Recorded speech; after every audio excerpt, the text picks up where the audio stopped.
Hello students, ठीक ठाक। देखिए, इस वीडियो में मैं आप लोगों को रिकैप सीरीज का ही ये वीडियो है, हाउ डू ऑर्गेनिज्म रिप्रोड्यूस। इसी का हम लोग आज असेक्सुअल रिप्रोडक्शन के बारे में बात करते हैं। असेक्सुअल रिप्रोडक्शन, जैसा कि मैंने आपको पहले भी बताया। अच्छा, आप लोग सब्सक्राइब कर रहे हो ना? पेपर की तैयारी में निश्चित रूप से ये आपको बहुत मदद करेगा। आपको रिवीजन करना है, इसलिए पूरे वीडियो को आप स्टार्टिंग से अंत तक देखिए, समझिए। कोई क्वेरी तो कमेंट बॉक्स में जाइए और अपने दोस्तों को भी बताइए। आपको रेगुलर ये देखना है। चलिए आगे हम लोग बात करते हैं। सबसे पहले असेक्सुअल रिप्रोडक्शन का। असेक्सुअल में फीजन होता है। क्या होता है? पहला, फीजन। फीजन का मतलब ही होता है break down. Fission that means when organism split into two और मोर देन पार्ट्स। फीजन दो टाइप का हुआ बेटा। फीजन का मतलब टूटना। एक होता है बेटा बाइनरी और दूसरा multiple. Binary fission, multiple fission. Binary fission में एक ऑर्गेनिज्म टूटकर दो भागों में बंटता है और दो न्यू इंडिविजुअल के रूप में डेवलप होता, उसको हम लोग बाइनरी फीजन कहते हैं। जबकि मल्टीपल फीजन में एक ही ऑर्गेनिज्म कई सारे 3 और मोर देन 3 पार्ट्स में डिवाइड होता और सारे पार्ट्स, सारे से एक न्यू इंडिविजुअल डेवलप हुआ। क्योंकि न्यू जनरेट हुआ, इसलिए वो मल्टीपल फीजन। क्लियर है? बाइनरी फीजन आपको अमीबा में दिखाई देगा। मल्टीपल फीजन आपको मालूम होगा, मलेरिया का जो वायरस है, क्या नाम है उसका? याद होगा आपको? प्लाज्मोडियम। प्लाज्मोडियम, उसमें मल्टीपल फीजन होता है। अब दोनों में डिफरेंस है। बाइनरी फीजन जब तक फेवरेबल कंडीशन नहीं है तब तक वो बाइनरी फीजन नहीं होगा। बाइनरी फीजन में जितने भी जेनेटिक मटेरियल है इक्वली डिवाइडेड होता है, जबकि मल्टी फीजन में कोई कंडीशन की जरूरत नहीं है। मल्टीपल फीजन के लिए इक्वली जेनेटिक मटेरियल को डिवाइड होना भी जरूरी नहीं है। बाइनरी में there are no residue left. Residue that means अवशेष, कुछ भी नहीं बचता। बट मल्टीपल में कुछ न कुछ रेसिड्यू बच जाता है। बाइनरी के बाद नेक्स्ट आता है बेटा फ्रेगमेंटेशन। फ्रेगमेंटेशन का मतलब क्या होता है?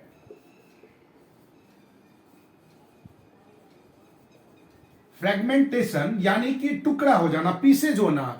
N organism divide into lot of fragment and each fragment develop as a new individual. हर एक इंडिविजुअल में डेवलप हो जाता, वो कहलाता है फ्रेगमेंटेशन। हर एक भागों में टूटा, कई सारे भागों में टूटा और टूटने के बाद हर एक पार्ट से एक न्यू इंडिविजुअल बढ़ गया, तो वो कहलाता है आपका फ्रेगमेंटेशन। नेक्स्ट आपका आता है रीजनरेशन। रीजनरेशन जो कि प्लेनेरिया में बहुत अधिक होता है, स्टारफिश में भी रीजनरेशन का है। होम लिजार्ड जो है ना, वो भी आपने छिपकली को भी देखा होगा, पूंछ कट जाता है, तो छिपकली में केवल पूंछ में ही है। Regeneration that means the damage part, और जहां से वो नुकसान हो गया, जो कट गया, वहां से न्यू इंडिविजुअल डेवलप हो जाना, न्यू उसका ऑर्गन्स डेवलप हो जाता है। स्टारफिश में जो पार्ट कट गया, वहां से भी उसके बाकी पार्ट को, जो रिमेनिंग पार्ट्स है, वो डेवलप हो जाता, नया स्टारफिश बन जाता, तो उसको हम रीजनरेशन कहते हैं। नेक्स्ट आता है बडिंग। रीजनरेशन के बाद रीजनरेशन के बाद आपका आता है क्या? बडिंग। रीजनरेशन तो आप जान ही गए, तो इसको लिखने की जरूरत नहीं है। बडिंग, बड दैट मीन्स किसी भी ऑर्गेनिज्म में एक बड लाइक स्ट्रक्चर। बड आप जानते होंगे, पेड़ पौधे से देखा होगा, कली सा निकलता है, तो वो बड लाइक स्ट्रक्चर डेवलप होता है। बड जब आया, तो वो जब बड लाइक स्ट्रक्चर डेवलप हुआ और वो बड धीरे धीरे डेवलप होते होते एक न्यू इंडिविजुअल में बदल गया। they separated from their parents and grow as a new individual. They are known as budding. Budding hydra में होता है, बडिंग कहां होता है बेटा? हाइड्रा में। हाइड्रा एग्जाम्पल है। नेक्स्ट आपका आता है बेटा,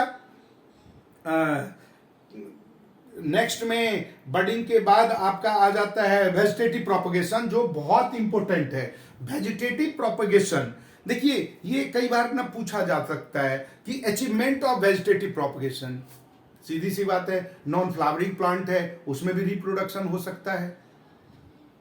हर एक प्लांट में तो फ्लावर नहीं होता, हर एक प्लांट में सेक्सुअल रिप्रोडक्शन तो नहीं होता।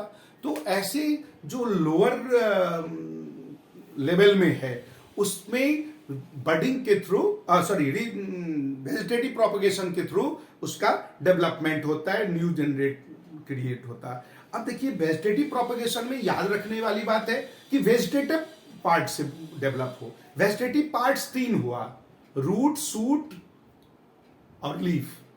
रूट, शूट, रूट से हो या स्टेम से हो या लीफ से हो। पेड़ पौधे में, किसी भी ट्रीज में 2 सिस्टम होता है, रूट सिस्टम और शूट सिस्टम। रूट हो गया जमीन के नीचे, शूट सिस्टम ऊपर। ऊपर क्या होता है? स्टेम होता है, लीफ होता है। तो लीफ से अगर जनरेट हुआ या स्टेम से जनरेट हुआ या रूट से हुआ तो उसको कहते हैं वेजिटेटिव प्रोपगेशन। ये आर्टिफिशियल भी होता है, नेचुरल भी होता है। आपके पास देखिए रोजेज हैं, रोज में रिप्रोडक्शन कैसे होगा? स्टेम से, देखा होगा आपने, देखा होगा लीफ से वेरिफिलम।